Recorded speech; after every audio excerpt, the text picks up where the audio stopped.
They want these blessings in advance. Stop that twerking on that man. Drop that card about this game. Let me put this Bible in your hands. Hands, give me dollars and laying hands. Go and start a second, do your house or your dance. You a house, you can get a band. Only do a hallelujah, covered by the lamb. Greetings and what up, though? It's your boy Jason Jamerson, and welcome to the Jason Jamerson podcast. As always, I got my man 100 Grand, my cousin Kevin. You got a different name every time. Kev BJ today. What's going on, Kev? What up, though? Not much. And we got a special treat today. It's like a mini family reunion going on. We got my other cousin, sneakerhead extraordinaire, my man Karan. What's going on? What's good? Not much, man. You got it. You know, what up, Karan? I'm trying to get like you, man. Trying to get like you. You got it. You got the best hand. Ain't that what the old people say? I'm trying to get like you. Yeah, man. Listen, if I had your hand, I cut mine off. You know what I'm saying? Yeah. Well, yeah, man. Cam, what's good, man? What you do over the weekend? Man, this weekend, this is weekend 2 of, the world opening back up in some way. So one of my homies came through. We got a chance to go out, get some food, get some drinks. And then I had a lot of Home Depot trips, and he has a military discount. So I definitely leveraged that as well. And then just got on the grill, golfed. Just stayed out the way, man. Chill. It was very nice in the Midwest this weekend, too. So I know it was humid, but the weather was good. Yes, sir. Yeah, it definitely was. I know I didn't make trips to Home Depot, but I was up to Menards a few times. I redid my fire pit. Okay. I don't know if you saw the pictures on social media, but I redid my fire pit. I had that original one, the first one I did. So the first one I did, I made it based off of just random things I had in my yard. And I dug a hole and just lined it up with random stuff. And it looked like a biblical altar that you would sacrifice like a goat on or something like that. But this time I actually spent some money and bought some extra materials. And that's probably one of the cheapest things you can pay for is like to build your own fire pit. I spent under $100 putting that together. So yeah, I did that. I grilled. I got on the grill. My dad, my brothers and sisters came over. They was talking about the chicken like it was something I did on purpose. You know what I'm saying? I just threw a little something together. They was like, man, you did your thing. I was like, what this? What you mean? So, I be trying to tell people, man, it gets real on the grill. But hold on now. See, he talking about all his grilling skills. Hey man, Juneteenth. Karan, have we been invited over to experience these? I don't. You've been invited. Never. Hold on, I've invited both of y'all actually. I know for a fact I invited you, Karan, because I remember I was like, I told you I'm grilling, I'm lighting my fire pit up afterwards. I gotta look through my messages for that one. I know for a fact I told you.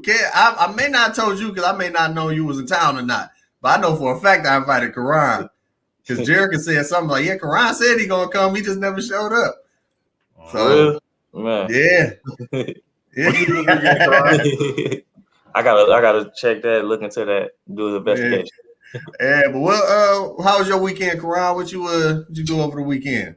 Really, I wanted this weekend to try to get back in shape, like game, like basketball, like hooping. I was hooping outside a little bit, get a little cardio. I've been doing a little bit of lifting, a little bit, Okay. I was like the world.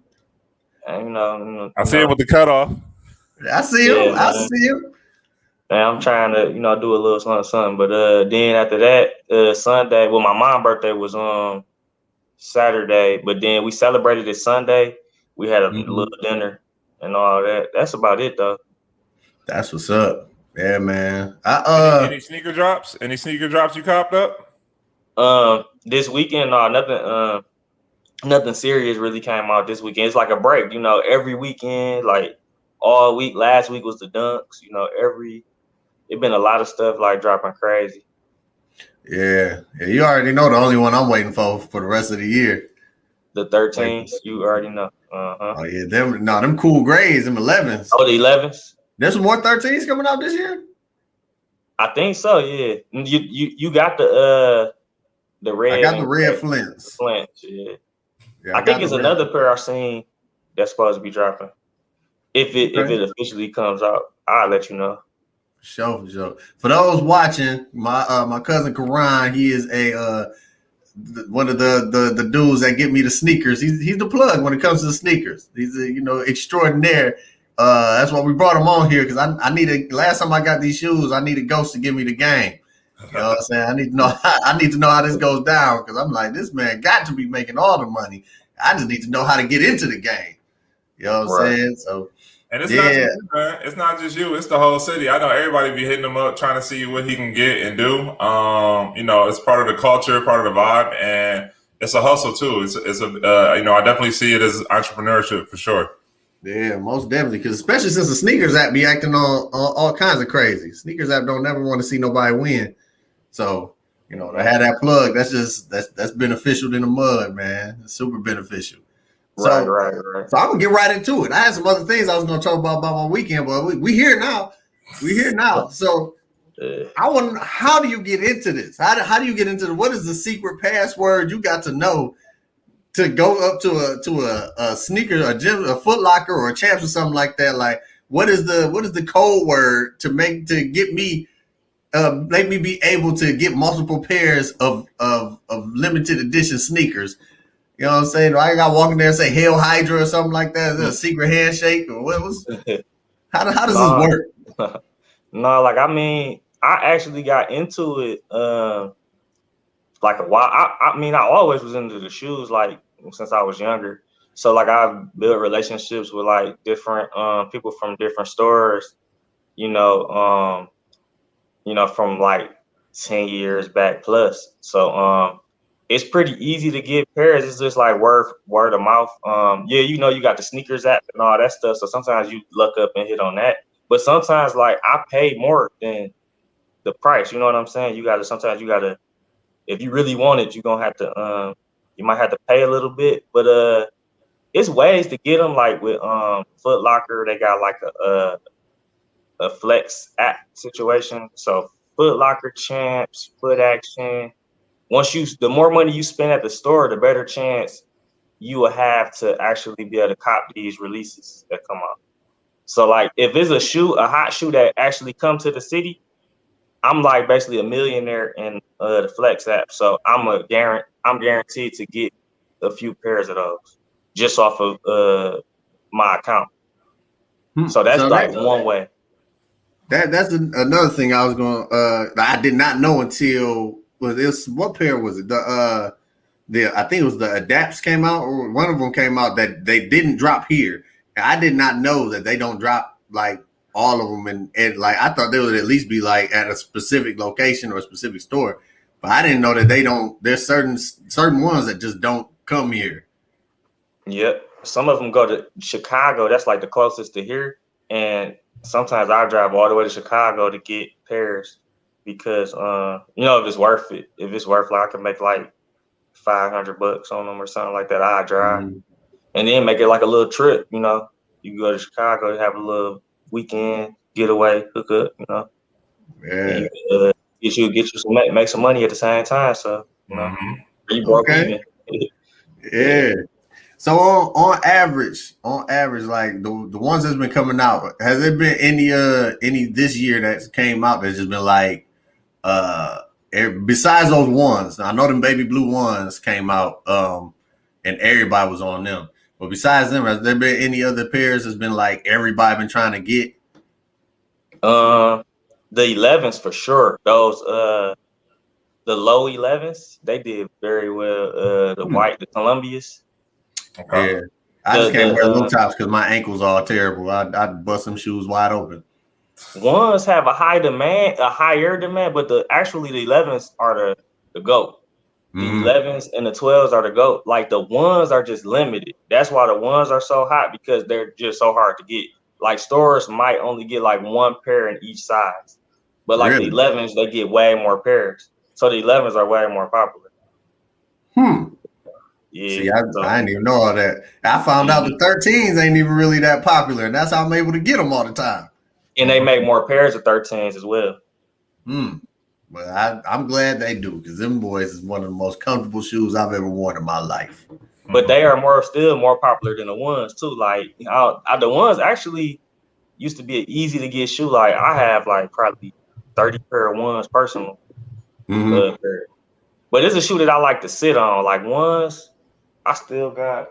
Let me see. I probably got like these, like because you was talking about the UNC. So like this shoe, I sit on this one for maybe a few months, and this is the shoe that everybody wanted.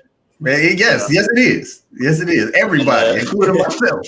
I sit on this one for like a few months, and it might go up to like $500. The shoe only costs. This was a grade school size. What was it? 130, 140 with tax. 37.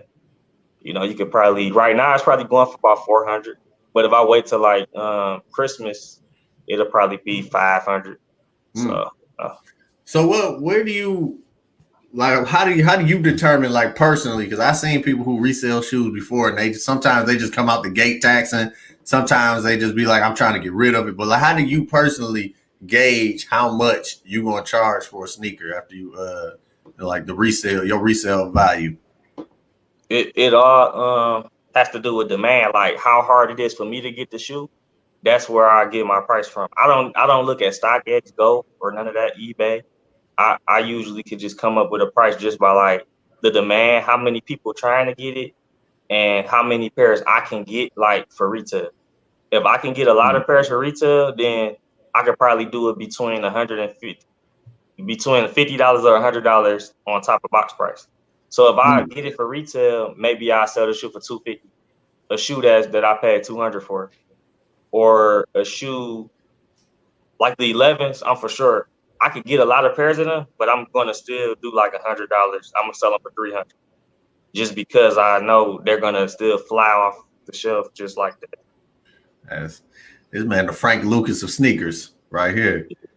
But so Karan, where do you match the market? Like, where are you finding indicators of what the shoe is worth?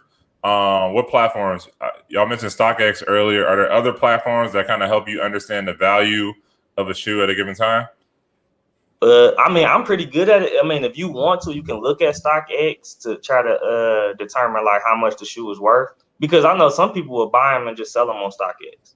I used to, like, probably like a few years ago, but I stopped because I can make way more money just selling them on the street. I make my profit more.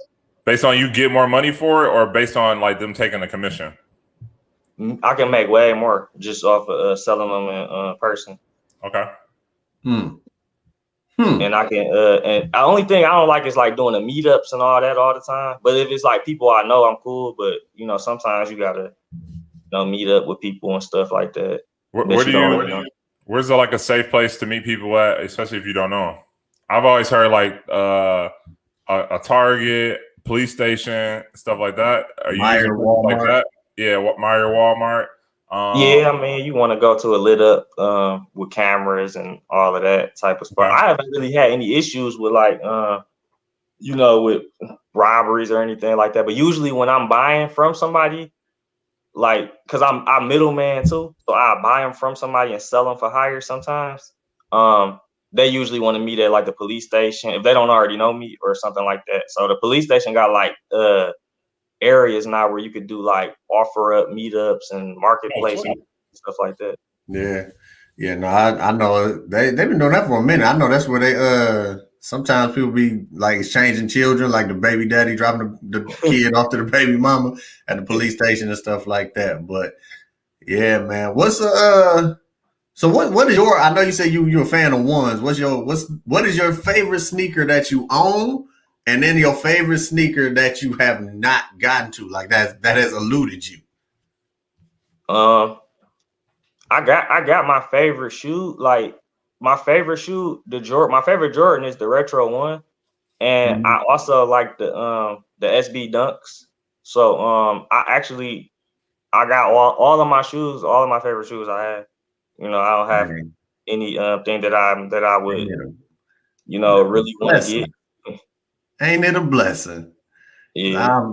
I missed out on what? I missed out on the regular flints. I know they really not that expensive on StockX. I may just mess around and get them. But the regular flints, and I had the He Got games, but I was in a specific situation where I had to move in a way that the shoes did not make it out of that. They didn't make it out of that situation in the way they came in. So, Okay. yeah. And then I had the black cat. Like he was in a situation with some scissors. That's what it sounded like. Nah, it was a situation where I had to use the shoes for what they were made for, which was running and jumping. But they got busted. And then they turned into the grass cutters. So then people just thought I had it like that. Like, oh, he cutting the grass in the He Got games? Like, nah, I don't got it like that. He just happened to be this way. Right. Yeah, man. Yeah. So, yeah, man, that's what's up. That is what's up. What's the next big drop that you waiting on? We just had the ones. The next big drop, what is it? It be so much stuff coming out like every weekend. Like it's not really. It's a pair of sixes I seen that just came in, like black and like lime green. They're gonna probably do pretty good. They look like they glow in the dark at the bottom or something like that. They look pretty good.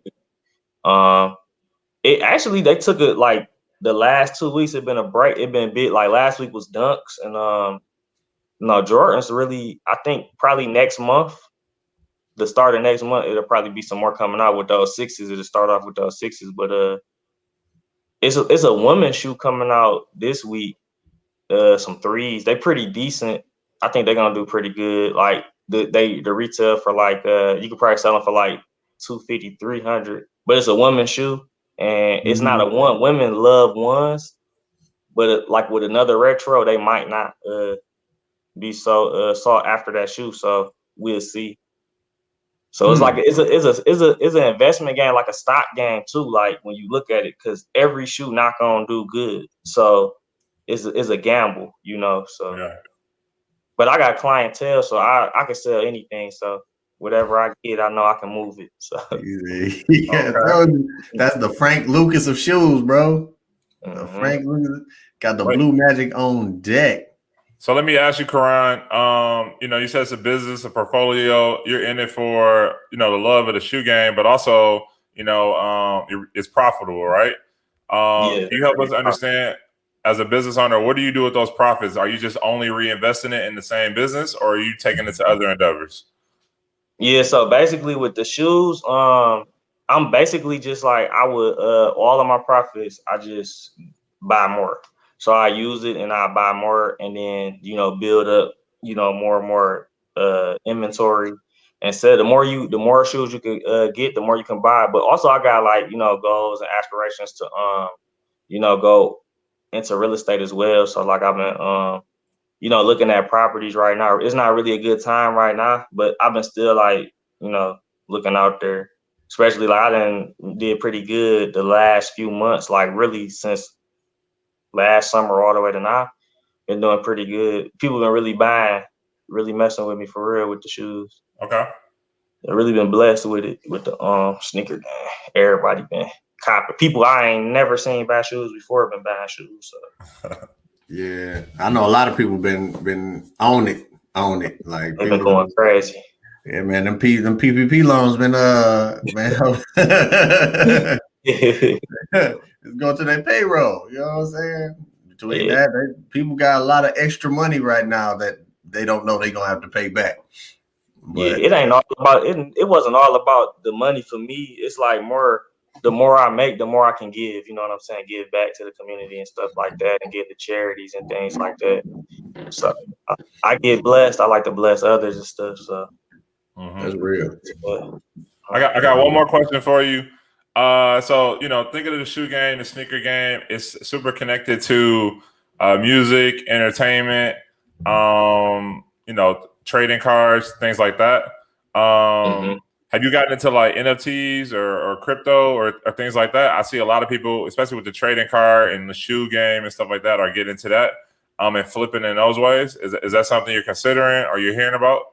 I've looked into it. I need to do a little bit more research into it before I jump in. But a lot of my partners been telling me about it, so I'm look into it. There's a lot of good things going on, like with the electric, really with the electric automotives coming, Okay. and everybody telling me that's what I need to be investing in because that's gonna be big in the future. Kevin, you just said something that I didn't even know was big right now. You said trading cards. People are So basketball cards, football cards, baseball cards, booming again. So if you got any of the old ones, I would go on eBay or some other marketplace just to see what they're worth. If yours are minted or verified, that actually adds a lot more value too. But then that's trickling. Those are physical cards, right? But now they got the digital cards with the NFTs and stuff that people are dropping and trading, doing the same thing. So that market is booming. And it's very similar to the sneaker game in some ways, super transactional, transferable. Some people buy the flip, some people buy a hold, some people buy to keep and use and kind of do those things. So knowing that Karan's in the game, knowing a lot of other people in the game kind of do a little bit of those other things, comic books, T-shirts, those type of things. We're just super curious about like what he's hearing and if he's considering getting in the market. That what's interesting is my brother, my older brother John, he still has all of his trading cards and all of his comic books from back in the day. And he still has like the death of Superman comic book still in the plastic. Like the special edition plastic that was like all black with just the red Superman symbol that was bleeding. So we may have just hit a lick. I had no idea that was back in. Or based on what I know as well, John has a few kids, and that could just be a college tuition right there. You know what I'm saying? Cash it in at the right time. You messing up the lick, man. I thought he was gonna say he was gonna sell them as NFTs, like Nah. So Karan, you were saying earlier that you was getting back in basketball shape, and speaking of basketball, we had predicted who was going to win the play-in games last week. And it seems as if I was right on the Eastern Conference, but I was wrong on the West, and it was the opposite for Kevin. I just knew Steph and them was gonna win, but the Grizzlies tough. You said what? The Grizzlies are tough. I didn't think they were so like Jamerson is a monster. Jamerson special. He ain't no joke. He ain't no joke. But in light of, trying to keep this going, I want to see predictions for the first round. Okay. Predictions for the first round. All these matchups. I know game one for most of them have passed. So I'm here. You want to know my official picks? We're gonna go round for round. We ain't gonna go straight up. So first round. I gotta look at all the matchups, but I know the ones that most people read them off. The ones that most people are looking at. So we got Lakers. We got Lakers, Phoenix. Who you got in that matchup? I got Phoenix and 6. Phoenix and 6. Phoenix and 6. I got Lakers. You can't go against LeBron. Even you can't go against them. That's a good thing. I hate going against LeBron, but I hate the Lakers as an organization. They've had some great players that I'm a fan of, but as an organization, I can't mess with them. I just don't like them. Yeah, I'm with Karan. Wait, how many games did you say, Karan? I think it'll go 6 or 7. It'll go at least 6. Okay. Yeah. Actually, I'm gonna go 6 games. I'm gonna give it to the Lakers as well. All right. Don't say I didn't tell you so. Okay. What about Blazers Nuggets? Last legs. You said Chris Paul. That's really why I'm saying it. Chris Paul out here playing like this is his last chance to win anything. Right. So, I don't know, man. I don't know. For whatever reason, LeBron, I don't know if y'all paid attention to this, but LeBron-led teams always have an issue when they play against a team with a good point guard. When he was at the Heat, point guard was always a weak point. When he was with the Cavs the first time, Tony Parker was giving them buckets in the finals. When he was with the Cavs the second time, Yeah, Kyrie did his thing, but they couldn't do nothing with Steph except for when Dellavedova was guarding him. But that was he was doing a lot of hand checking that he wasn't supposed to be doing. And now with the Lakers, like whenever they play a team with LeBron on it, but they got a good point guard, I don't know what it is, but it don't work the same. It don't work as good. But I will say this: if I am wrong and the Lakers win this round, they are my official favorite to win the championship because LeBron, for whatever reason, after he gets out the first round, he just like picks up steam. He just don't. He gets more unstoppable the deeper in the playoffs he gets. So, but I'm going with Phoenix. That's my official pick is Phoenix. Okay. What about Blazers Nuggets? I want the Blazers to win because I'm a huge fan of Damian Lillard. Because Jamal Murray isn't playing, I'm gonna probably go. I'm gonna go Portland. I'm gonna go Portland, and I want Melo to get his, man. I want Melo to get his. Get at his least what? make it to a Get final. his first round win? What you saying? At least get to the finals. You know what I'm saying? Like I need him to get out the West. Okay. What about you, Karan? Who you got? Yeah, I got the Blazers. They looking good. Dame, CJ. They got some other guys too on that team. That dude that they got from Toronto is pretty good too. With that trade, that was a good trade. And that Simmons kid on the bench with Melo too, they solid. Like and then Nurkic and you got Cantor too. That's a solid team. I like Portland. I can see them going to the finals. I can see them going all the way. I would like to see that. I would like to see that out the West. Yeah, I'm gonna go with Portland as well. I'm gonna do 6 games. I think the Nuggets gonna give a little push, and then it'll get smoothed over. They're nothing to play with as well. But with Murray out, I don't think you really had an X factor because he could tire out Portland's guards if he were in there and being a factor. However, that won't be the case. So definitely agree with y'all. I didn't get my games. I'm gonna go just because you said 6, and I don't want to be a jock. I'm gonna go 5. I'm gonna go risky. Okay, Maybe the 5. Okay. What about Mavs Clippers? Mavs about to win that, and I'm mad because I want Kawhi to win again. Well, actually, no. I'm gonna tell you what happened.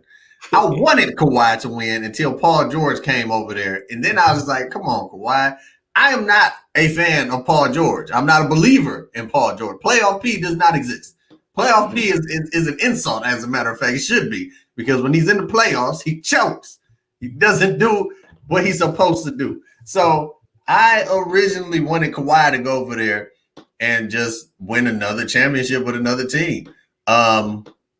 However, because of Paul George, I haven't even paid attention to the Clippers. And the Mavericks are just the Clippers kryptonite. They were last year and they about to be this year too. So yeah, I think Luka and them gonna take it. They might mess around and sweep them boys, but I'm gonna say 5. Wow. Okay. I'm dead serious, man. Paul George is not who people say he is. The media done hyped him up, man. Like, I'm not saying he's garbage. Way more players. That team is super deep. Yes, they still and they got Rajon Rondo. Man, they got a squad. I would not. I'm thinking maybe 5 or 6 games Clippers with that series. Like that's they lost the first game. Yeah, they was like rusty, look like, but they on a different level. That's like the Lakers. The Lakers lost. The Lakers are going to turn that around. They was rusty. They haven't really all played together like that. But that one loss is going to get them what they need to start actually pushing. So the Clippers are going to really come. Do they play tonight? Yeah, they play tomorrow at 9:30 or 8:30 your time. Tomorrow is going to be a blowout. Watch. The Clippers in a blowout. It won't even be close tomorrow. All right, we gonna see.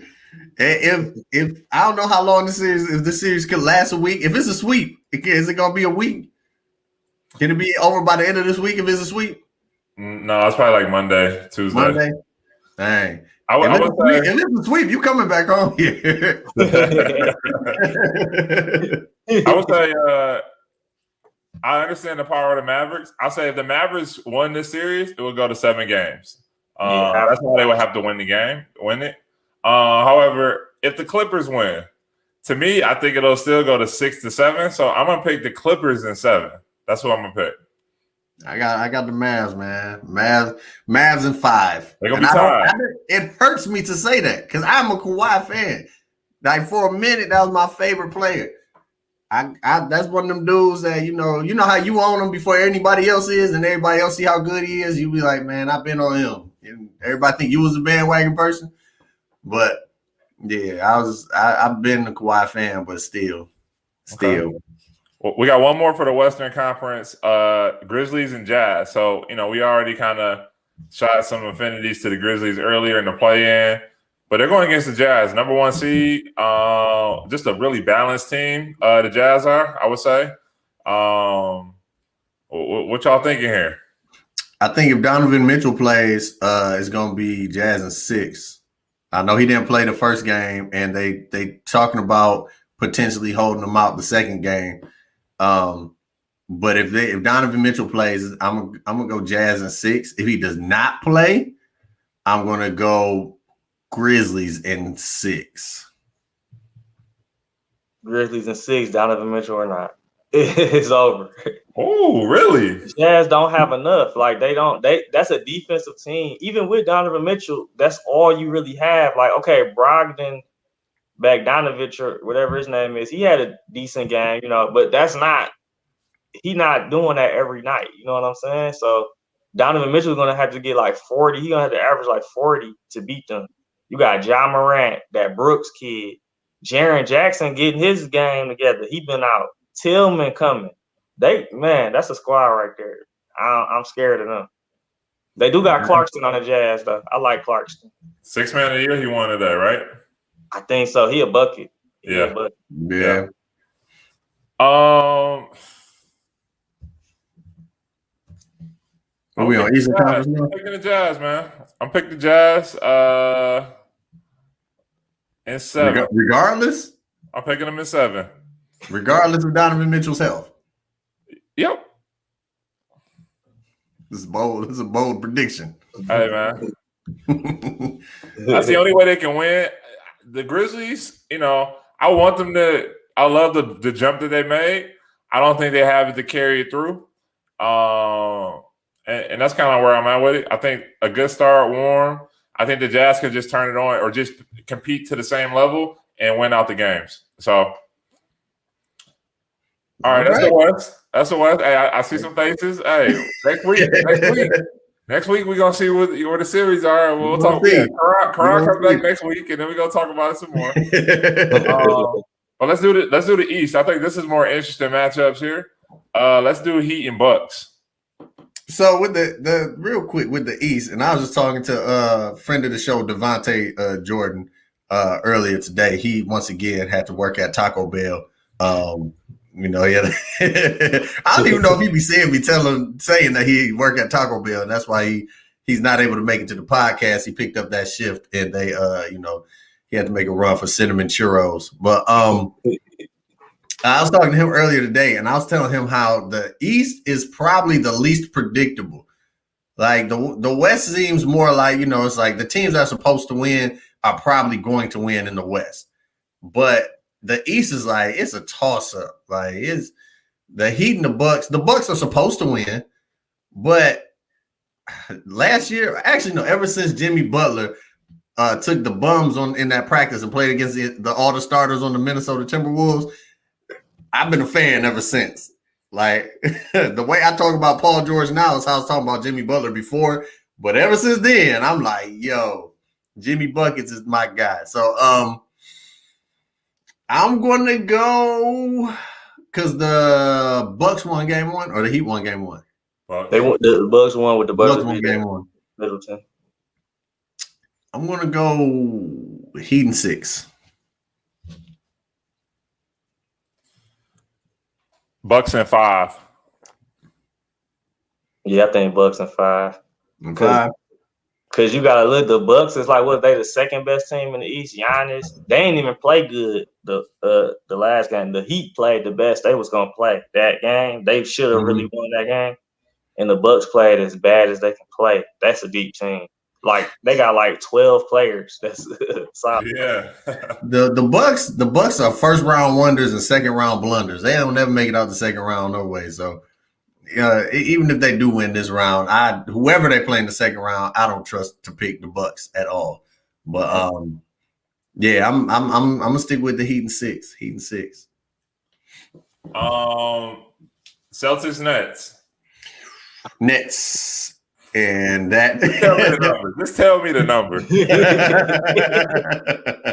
I was surprised the Celtics even made it in there because when they dropped down to the play-in game, I was like, wait a minute.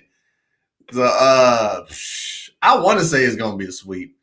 And I'm gonna say it's a sweep. Bring out the brooms. The Nets in 4. I'm gonna give them one game. Tatum gonna go off for like 60 points, 70 points or something, and they're gonna win one. He gonna get one. Remember when Kobe won? Remember when Kobe won the one game against the Pistons, the 04? It's gonna be one of them. It's really gonna be a 5-game sweep. He gonna get one. I think Tatum gonna score 60, but the team gonna have 72, and they're gonna lose like 72 to 110. Oh man. And there's no reason why Brooklyn should lose a game in that series. Like, even if Tatum go off, there's too many people on Brooklyn that can match whatever he puts on, like whatever he put up. You know what I'm saying? So yeah. I'm gonna call it a sweep just for entertainment's sake. You know, I really do want to call it a sweep, but I tend to agree with Karan. I think that Celtics are respectable. If Jaylen Brown was there, this would be a different conversation. And so I think they could muster up that might to be able to get something going. And so I'm gonna say Nets in 5 as well. Nets in 5. All right. Wizards, Sixers. I want the Wizards to win. I want them to win. Listen, this is my dream. I know it's not gonna happen, but for this season, my dream finals is Portland and the Wizards. So I can see Dame and Russ go at it for the championship. I know it's not going to happen. There's no way it's going to happen. But that's if I saw it happen, I would be happy than a mug. But sadly, I think the Sixers are going to win. The Sixers are probably going to win in like 5 or 6. Sweet, definitely. Sweet. I don't know, man. Just like how you was talking about Tatum gonna go off, I think Bradley Beal gonna go off. I'm gonna tell you what's gonna make the Wizards get swept is if Russell Westbrook tries to go off, because that's when he fails, is when he actually tries. Most of the time, he be getting it, and when he just be natural with it and just score when he got his opportunities, the team do good. But when he actually start trying to take over, you can tell he's trying. And yeah, him and Embiid just got that history where Embiid always wins at the rim. So yeah, that's what it is for me, man. There's no one to slow or stop him down, Embiid. Like, he's just a presence. Wizards are gonna have to add some bulk and some height and some just like some stoppage down there. And so also Embiid can shoot threes. It's not the prettiest three, but it goes in. And so that's respectable, especially in this round. And so just waiting to see who they're gonna play the next round. That's kind of how I'm looking at it. All right, man. Just watch. Brody gonna get his one win. He gonna get his one win. And they so good. The Sixers are so good now. Like with Doc Rivers, that addition, I think they make it between them and the Bucks. I mean, but you still got the Nets. Got Brooklyn. Man, I really don't. I'm not a fan of Brooklyn though. I don't want them to win. I don't know anybody who is a fan of Brooklyn. I don't want them to be rewarded for that right now. You know what I'm saying? And Blake Griffin too. That put the icing on the cake. That's what. So here's the thing for me. When it was Durant, Kyrie, it was already like, oh, that's cool. They added Harden. I'm like, all right, they got a big three. That's it. Like, they don't need no one. The game is over with. They had DeAndre Jordan. They brought in Blake Griffin. Originally, I was like, why is everybody saying Blake Griffin puts them over the top? Have you seen him the last 2 years? But apparently, he was playing possum while he was here in Detroit. In his first play as a net, he decided to dunk. He ain't dunked in a year. I didn't even know he could jump anymore. So Kevin Durant is still my favorite player, even though, you know, him leaving to go to the Warriors and whatnot, that hurt my feelings just for the fact that I couldn't defend it. You know what I'm saying? There's nothing I can say to make that right, but he's still my favorite player, so I can't go against my favorite player's team. But I mean, yeah, you know, I think Brooklyn it's gonna be between Brooklyn and Philly. And then we got one more, Hawks and Knicks. I know a lot of the Knicks fans are ecstatic about being in a presence in the playoffs. You know, I'm not gonna hold it against them because if the Detroit Lions had the same type of opportunity, I'd be acting a fool as well. So I think I can empathize for that or what I think would happen if I put myself in their shoes, but I don't really see them doing much. But I do think it can go 6 games. I think this series gonna go 7. I think that first game was too close. 6 games, I'm giving it to the Hawks. 7, and who got home court? The Hawks. Hawks. You know, it's funny. I didn't even know the Hawks were in the playoffs. So they got a squad. The Hawks got a squad too. I did not know they were in the playoffs. And the only reason I found out is because somebody put up a video of Trae Young and how he draws his fouls, and they said he's ruined basketball. I'm gonna go 7. And just because I know neither one of y'all are gonna pick the Knicks, I'm gonna go Knicks. We can't have disagreement across the board. D Rose, my dog though, but I got to do Trae Young and they got a nice little team. They got that Collins kid that's nice. I think they still got Clint Capella too on there. Yeah, the big man. So they doing that pick and roll with him and Trae Young. I like the Hawks in that series.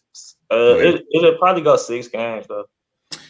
Hey, you mentioned D Rose. Brings me to a funny story.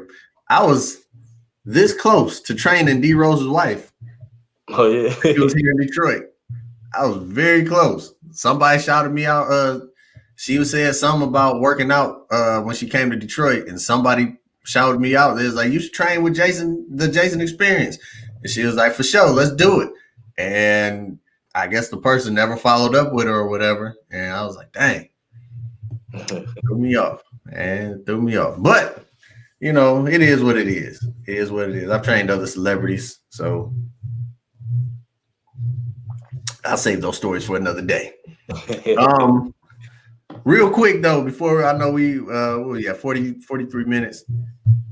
Try to keep it under an hour today. But real quick, I wanted to revisit a conversation we had on the very first episode where actually the second episode, because it was the first episode with you on it, Kev. We were talking about cancel culture. And I don't know if you see, but cancel culture has been getting completely out of control lately. They trying to cancel every single thing now. And it's starting to get to the point where it's taken away from the real message. Because I was looking, and one of my clients was telling me they're trying to cancel the Disney movie Sleeping Beauty because they said the kiss wasn't consensual to wake her up. Wait, okay. I'm hearing the argument now. Correct me if I'm wrong, but she was unconscious, right, in a forever sleep, in a infinite and sleep. Yes, and the only thing that could wake her up was true love's kiss is the only thing that could wake her up.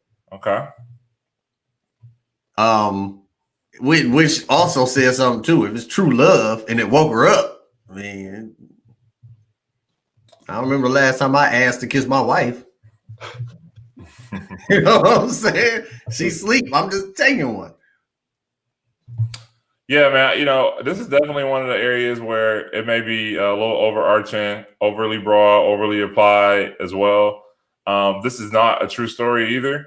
Not that means you can't have it or it can't be canceled either, but it's kind of part of the world of magic and whatever that is. It's just ridiculous that they trying to cancel this kids movie for something that a kid is not even thinking about. If they sitting there like, oh, little boys are gonna try to kiss girls and they sleep. What little boy decided that they was just gonna sit down with all the Power Rangers and Ninja Turtles available to them, and they said, no, I want Sleeping Beauty. Like I doubt that's going on through dude's head, a little boy's head.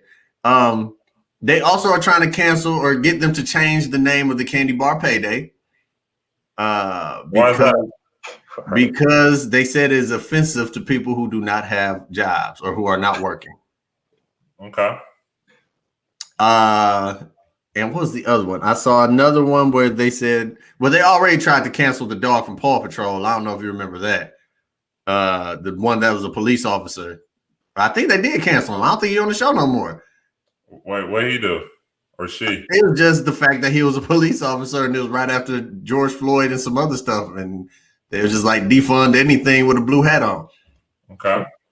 And the last one that I saw that was just ridiculous was for a second they were trying to cancel Patrick off SpongeBob because on his driver's license he's holding the fish upside down and like one of them people fish, not like one of them fish that look like he caught.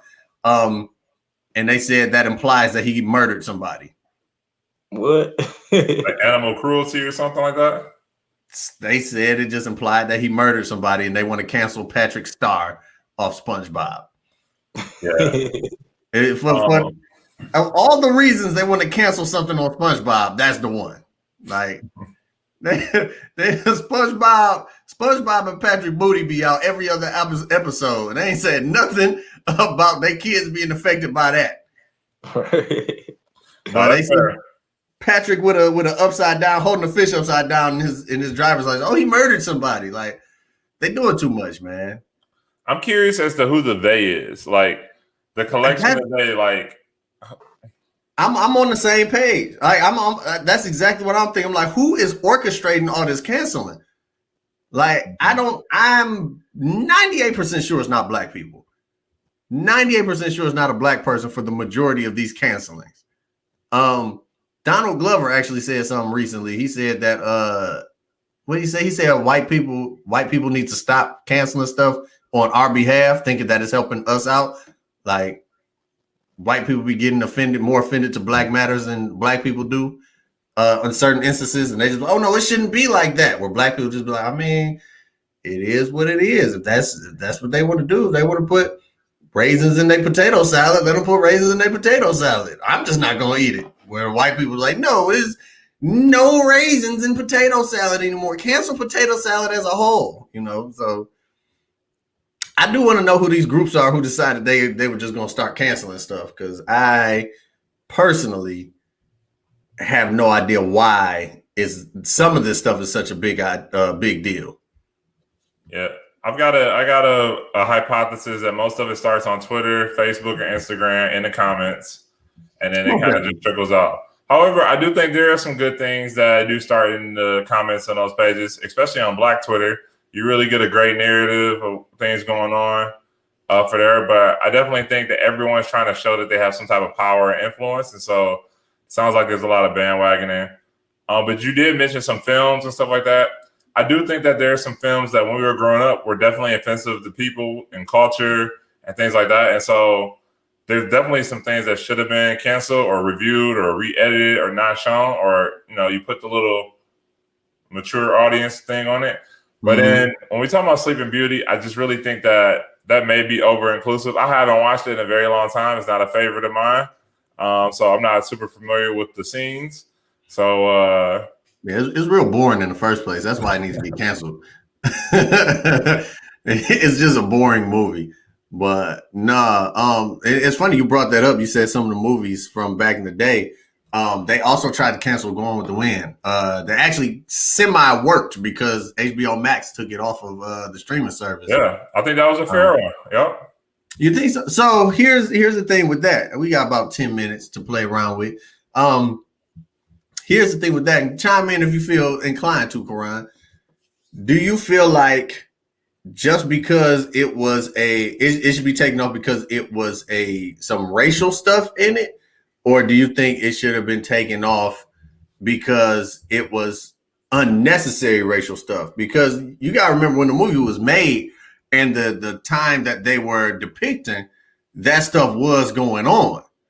You know what I'm saying? So socially acceptable. Yeah, it was socially acceptable. So it technically is kind of showing history to some degree. You look like you was about to say something. Like I feel like it shouldn't be any of that shouldn't be taken off, because it's like history. You know what I'm saying? Like you want to delete, you deleting history basically. Yeah, it's like, so I heard somebody say this, because they were saying, like, talking about canceling like certain, they were more so talking about canceling individuals. And it made me think for a second. I didn't change my stance too much on a lot of things that I decided I was going to actually cancel, but they were saying if you were, when you were younger, you were about to walk out to the street and somebody said, a dude stopped you and was like, "Hey, don't walk into that street. You're gonna get hit by a car." And you just said, like, "Dang, he just saved my life." That's some good advice. So your whole life you decided you're not gonna walk into the street because you didn't want to get hit by a car. Just like what chances would if you just run out to the middle of the street, chances are you are going to get hit by a car. But then years later, you get older and you find out this dude was a serial killer, right? You find this dude killed all the people, and you surprised that he didn't kill you, right? Does that negate the fact that he had what he said to you, the good thing that he told you in your life? Should you cancel him altogether and just forget about what he told you and the good advice he gave you? Or do you just take the good from what was there and just like cancel all the bad stuff? You know what I'm saying? Like cancel the bad stuff that he did and just keep the good. It's like, like they were specifically talking about R. Kelly and Dr. Seuss when I heard them talking, when they gave that when the person gave that analogy, because Dr. Seuss they were trying to cancel him because he had like some old racist depictions. The person I was talking to was also an entertainer. They said he said he wouldn't have been as creative as he is today had it not been for Dr. Seuss. Like Dr. Seuss gave him the creativity to do that. So to be where he is right now. So it's like he's not canceling Dr. Seuss completely, because if he just takes Dr. Seuss out of his head, then the creativity is gone. And then they also talk about R. Kelly, where it's like, a lot of people graduated from high school listening to "I Believe I Can Fly." So that song holds a memory in their life. But it's like, do they cancel that song too? Or, like "He Saved Me," or that other song he did with Kirk Franklin, because that song's a banger. Do you cancel all of it, or you just cancel like the everything else, or just the overly sexual stuff? Like where do you now? Me personally, I decided I was just going like I was going to do exactly what they said. Take some of the good, some of the bad, because I like there's certain things where certain memories I have where certain songs, certain things that's supposed to be canceled. But it just like the memory I have is too attached to it for me to cancel that completely. You know what I'm saying? But I don't know how y'all feel about that, but I think that it made sense to me. It made sense to me. I don't like to mix like personal life issues with entertainment. So like if his music, I'm listening to him as a entertainer, as an artist, but his personal life, that's not none of my business. So he could do what he want to do. I'm not even really paying attention to what they, are doing, like saying with Michael Jackson, stuff like that. Mm-hmm. You don't want to, the music, he's a great artist. His music is lit. So I'm going to listen to that. And all that other, the news and stuff, that's his business, all of that. That's how I look at it. Yeah. For me, it's a totality of the circumstances and things around it. If it sounds and feels like, and I believe it's truthful as is a systematic issue or kind of behavior from someone else, I'm more inclined to be okay with like, excluding them from my surroundings or like my everyday enjoyment. However, I may have some nostalgia with certain things, and I'm an adult, so I can make the decisions that's best for me and people around me. But when I consider people around me, I might have to think that like, yo, this might be offensive to someone else, and so I want to make the appropriate decision based on those things. Because if I go into a space and they're doing something like that, I want them to take me in consideration as they're doing those things as well. You know what I mean? Yeah. And so it's just like case by case for the most part. So some people you do it all the way. I might be comfortable going all the way. Some people it might be 50-50 certain situations. But also I know people make mistakes. I've made mistakes before too. And so like if I ever made one, I would love people to give me the room to be able to come back and continue making a living, right? And but I also think the content that people may make that are offensive and egregious and exploitative, I want to make a decision if I'm on Spotify streaming it, I'm actually supporting them and giving them money. So do I want to be a direct contributor to that? I might make a decision to try not to do those as much as possible. And I just wanted to revisit the one thing about the movies canceling and take it down. You know what? I really agree with Karan, and I didn't really state this in the same way. I don't want to restrict speech or creativity of any nature.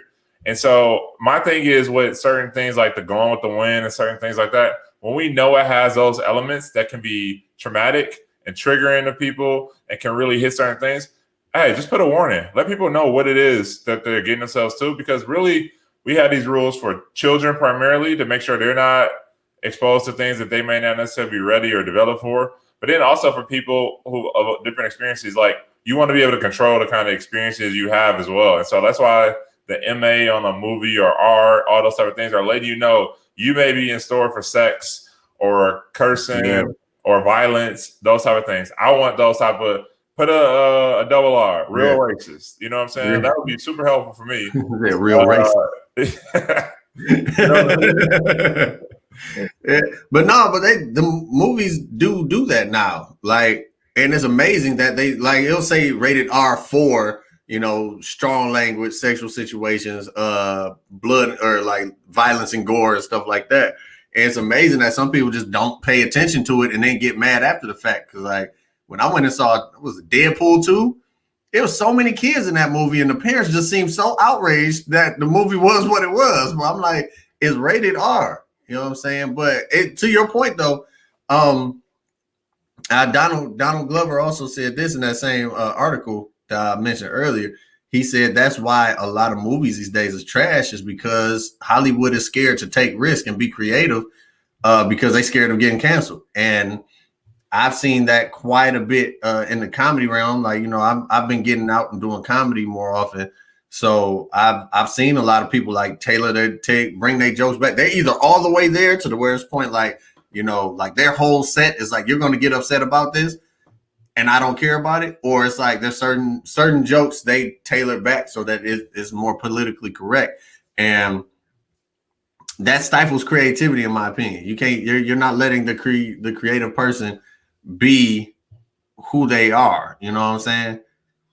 Yeah, but I'll also argue as a creator, you should have your own, you should be responsible for whatever you create and generate and put out there, right? And so you want to take the rewards of that creativity if it does well and is really successful. I think that you should also be able to take the downfalls of it too, if it's missing or if it's egregious, offensive, and all those type of things. And so there's a balance. You can't just cash in on one end and be like, hey, on the other end. Well, I'll say most entertainers, if they're that offensive on purpose, and they got an audience for that. Like there's like Corey Holcomb. Corey Holcomb, he be saying some wild stuff. It'd be real offensive. Like when he said, when he had a joke, he said he go out. Sometimes he get bored. He go out and try to sell baby clothes outside of an abortion clinic. You know what I'm saying? Or like he be saying some wild offensive stuff. But he does it on purpose, and he knows he's going to get people upset about it, you know? So it's like, if at that point, when you get to that level, at least, and people are still like coming to see you or whatever, at that point, it's like, you know what you're coming here for. It's just like going to see a rated R movie. You know, rated R movie, there's a chance you're going to see some sex, a lot of language, some violence or whatever. So if you're coming to a comedy show with specific people, you know what I'm saying? Like, unless the comedy show says clean, you can assume that there's going to be some wild people on the comedy show. You know what I'm saying? But you know, that's just, you know, like I said, for the most part, people who do get that offensive and they get their reward and they know that they're going to get some flack for it. But you know, most of them don't care. It's the ones who say something that they don't mean or that somebody takes it the wrong way. Those are the people that will really be like, yo, like y'all canceling me over this. This is stupid. You know what I'm saying? Like, you know, I got plenty of jokes where, you know, and I've done them in front of they're not gay jokes, but I've done these jokes in front of gay people where I mention them, but it's in a tasteful way. But on the occasion that somebody may get offended, like, oh, he said something about a gay person or Luther Vandross or something like that, and they was like cancel Jason. It's like I done told this joke a million times. Everybody else thought it was funny. You know what I'm saying? I didn't say it in a disrespectful way, but it's just the fact that I mentioned what I mentioned can get somebody in an uproar and make them want to, all of a sudden cancel, me or whatever. So Jason, let me ask this. I know we're getting close to time. You say something. I want to leave. I see him leaning further and further back, fading into the shadows. Well, let me ask you this though. So you make a joke. You don't deem it offensive, but someone in the audience does. What is the proper protocol for them to be offended with you? Like, can they come up to you and have a conversation about it? Like, what are the channels? What's the right way to go about it? Because I think that could be helpful too in places where, a lot of times you're delivering it, you walking off the stage, and you're not really. Maybe you didn't even think about it. This could impact someone a different way. So I'll say it like this. Me personally, I always stay around after the show. If you got an issue with something I say, you can come up to me and say it. Nobody has yet, but if anybody has an issue with me or anything I said on stage, they can come up to me after the show. I'm literally always there because I'm always trying to sell some merch. I got wristbands. Still to this day, anybody watching this, we got wristbands. And you can come up to me and we can talk about it. If you had an issue with it, if you liked it, whatever the case may be. And that's a two-part question though. Well, not two-part question, two-part answer. Because one, I can say something that everybody else laughs at. Everybody else thinks it's funny, but for whatever reason, this one person thinks it's offensive. Is that supposed to make me change my joke? Probably not, because this person is probably not going to be at any more of my shows. Like, they probably not following me around and see me at every show, and they the only person that was offended by this joke. Obviously, as a personal trainer, I have jokes about people out of shape. The people out of shape, for the most part, laugh at the jokes that I tell. I also have jokes about people who are in shape, to balance it out. So, there's how you present it, and that's actually one of the biggest things that with my comedy is like how I deliver it. Like, like I said, from the get-go, I always wanted to be a clean comedian, but I wanted to be so funny that nobody could tell that I was clean. And so that's the same thing as if I say something that's offensive or something that could get people upset. I want to say it in such a way that they laughing at it and they're not getting mad at it. You know what I'm saying? Like, I'll give y'all a little scoop on the joke that I'm working on right now, trying to figure out that formula. I have a joke right now that I'm working on. I actually did a video last year. That's what actually spawned the joke, where I actually dug into what the Bible says Jesus looked like. And everybody sees him as a tall white man with the, the halo or whatever. Then other people, black people, just like to hold on to the part that said he had skin of brass and his hair was full of wool, or felt like wool. But if you actually read what the Bible says in Isaiah, the Bible says that Jesus would not have any physical features, attractive physical features, so that people wouldn't follow him because of how he looked, but because of the power of how he spoke. So basically, the Bible said Jesus was ugly. It also says if you Google, it says the average height for a man at that time, back in those days, was between 5'1" and 5'4". So basically, Jesus was ugly and short. And so it's like, I can't obviously just go on stage and just be like, yeah, Jesus is ugly and short. I will get thrown out the building if I'm in the church or anywhere, because the majority of my church stuff works better in clubs than it does in churches anyways. But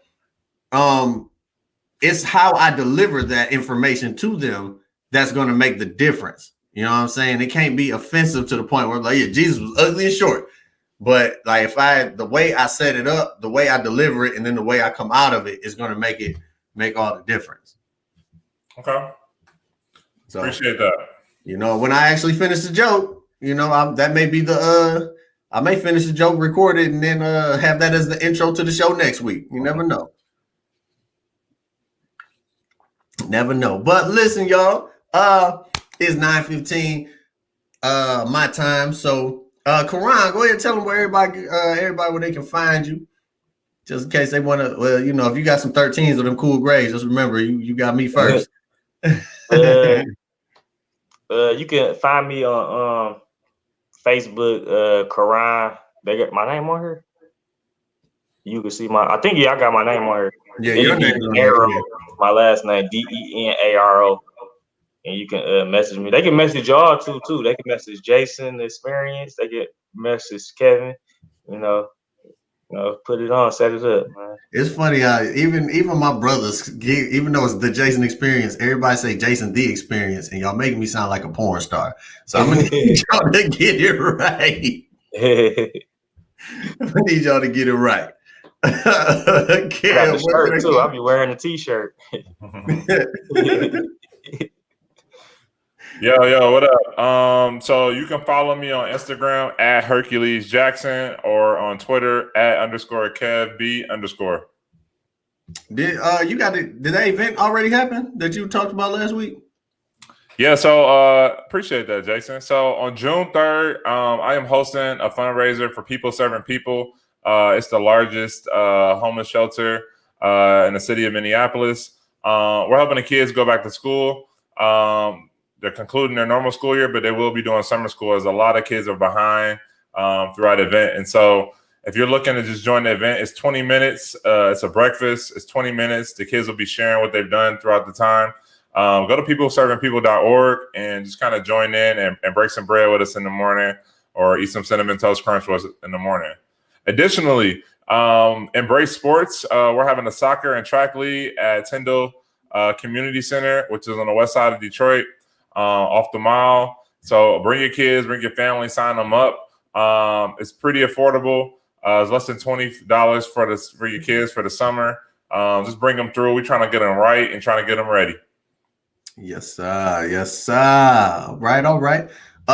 You can find me. I can't remember the rest of that Nelly song. What do you say? You can find me. St. Louis smoking them. Something like that. Yeah. No, you can find me on Facebook. If you guys are watching on Facebook, you are already watching. You can find me already where you can find me. You done found me already, as a matter of fact. Same as if you were watching on YouTube. If you were watching this later or are listening to this later, you can find me on Instagram at The Jason Experience, spelled just like it is right down there. And then once again, I'm on TikTok, but I haven't had the time to make a TikTok in a minute. So, if I make a TikTok, I typically share it to Instagram anyway. So, yeah. So I would like to thank everybody who came in and watched tonight. Anybody who is going to watch later on, I'd like to thank y'all, or listen later on. I'd like to thank y'all. And once again, this has been the Jason Experience, or the Jason Jamerson podcast with my man / cousin Kevin and my cousin Karan. Peace out.